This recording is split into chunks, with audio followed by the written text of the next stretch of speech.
तो प्रोकैरियोटिक कोशिका की आगे की जर्नी हम लोग देखते हैं कि इसमें क्या क्या हो सकता है। तो यहां पर प्रोकैरियोटिक कोशिका का मूलभूत संगठन आकार व कार्य में विभिन्नता के बावजूद एक सा होता है। क्या बोला, समझो इसको।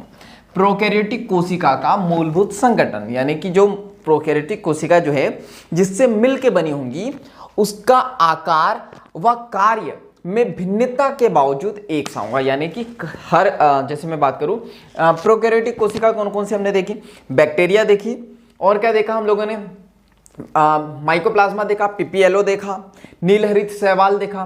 तो ये सब जो है ना इनका संगठन एक सा होगा, मतलब ये बने एक ही मटेरियल के होंगे, लेकिन उसके बावजूद जो है इनका आकार और कार्य क्या होगा, अलग अलग होगा। यानी कि भिन्नता के बावजूद एक सा होता है। क्लियर है, यानी कार्य अलग अलग होंगे लेकिन जो संगठन होगा वो क्या होगा, एक सा होगा।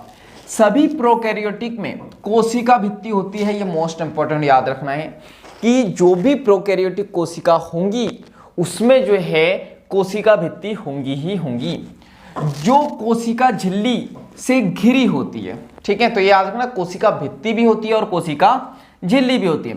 केवल माइकोप्लाज्मा को छोड़कर, क्या समझ में आया, कोशिका भित्ति भी होंगी, कोशिका झिल्ली भी होंगी, लेकिन कोशिका झिल्ली से घिरी होती है केवल माइकोप्लाज्मा को छोड़कर। यानी कि जो माइकोप्लाज्मा है उसमें झिल्ली नहीं होंगी।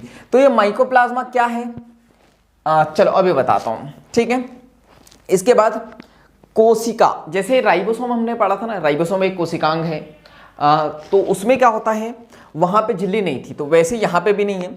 कोशिका में साइटोप्लाज्म एक तरल मैट्रिक्स के रूप में भरा रहता है। क्लियर है, यानी कि हम लोगों ने कोशिका देखी थी, इसमें साइटोप्लाज्म भरा रहता है, तो यहां पे साइटोप्लाज्म की जगह हम लोग क्या कहते हैं, उस तरल को, उस लिक्विड को कहते हैं मैट्रिक्स। क्लियर है।